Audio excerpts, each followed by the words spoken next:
जब दुनिया के बड़े बड़े मंचों पर ताकतवर लोग चुप्पी साधे हुए हैं और खुद को सुपर पावर कहने वाले गाजा में हो रहे नरसंहार पर आंखें मूंदे बैठे हैं, उस वक्त भारतीय मूल के सॉफ्टवेयर इंजीनियर वानिया अग्रवाल ने हिम्मत दिखाई और सच के लिए आवाज बुलंद की। माइक्रोसॉफ्ट की 50वीं सालगिरह के जश्न में जहां बिल गेट्स, सत्या नडेला और स्टीव बाल्मर जैसे दिग्गज मंच पे थे, वानिया ने सबके सामने चीखकर उस सच्चाई को कहा जिसको देखते हुए भी ये लोग अनजान बने बैठे हैं।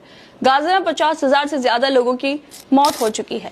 उन पर लगातार हमले किए जा रहे हैं। नेतन्याहू की सेना फिलिस्तीनियों के ऊपर, मासूम बच्चों पर, महिलाओं पर, लोगों पर हमले कर रही है।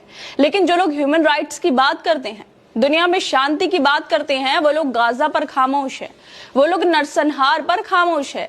लेकिन अब भारतीय मूल की सॉफ्टवेयर इंजीनियर वानिया अग्रवाल ने हिम्मत दिखाई और सच के लिए आवाज बुलंद की। लेकिन सच्चाई को लगातार दबाने के लिए वानिया ने जो सच्चाई माइक्रोसॉफ्ट को दिखाई, उस आवाज को दबाने के लिए माइक्रोसॉफ्ट ने उन्हें निकाल दिया है। उनका इस्तीफा मांग लिया गया है। जो लोग झूठ बोलते हैं वो ऊंचे ऊंचे पदों पर बैठे हैं और जो लोग सच्चाई बोलते हैं उन्हें सच्चाई बोलने पर कंपनियों से निकाल दिया जा रहा है। दरअसल वाशिंगटन के रेडमंड में माइक्रोसॉफ्ट की 50वीं सालगिरह का जश्न मनाया जा रहा था। इस दौरान माइक्रोसॉफ्ट में काम करने वाली वानिया अग्रवाल बिल गेट्स, सत्या नडेला और स्टीव बाल्मर के सामने बोलती हैं कि आप सभी को शर्म आनी चाहिए, आप सभी पाखंडी हैं। गाजा में 50,000 फिलिस्तीनियों की हत्या माइक्रोसॉफ्ट की टेक्नोलॉजी से हुई है। उनके खून में जश्न मनाने के लिए आप सभी को शर्म आनी चाहिए।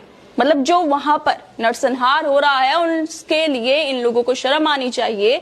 इजराइल से संबंध तोड़ ले, ऐसा वानिया उन सब लोगों के सामने बोल रही थी।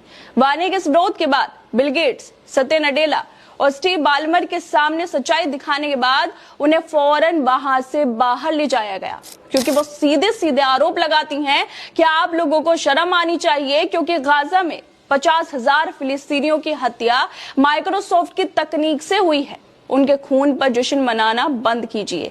माइक्रोसॉफ्ट के आर्टिफिशियल इंटेलिजेंस तकनीकी कंपनी ने इजराइल को ये टेक्नोलॉजी उपलब्ध कराई थी और आरोप लगते हैं कि इसका उपयोग गाजा युद्ध में फिलिस्तीनियों के खिलाफ किया जा रहा है। इसी वजह से वानिया अग्रवाल ने हिम्मत दिखाते हुए ऊंचे पदों पर बैठे लोगों को सच्चाई दिखा दी। वानिया भारतीय मूल की हैं, लेकिन उनके अंदर इतनी हिम्मत है कि वो सही को सही, गलत को गलत कह सके।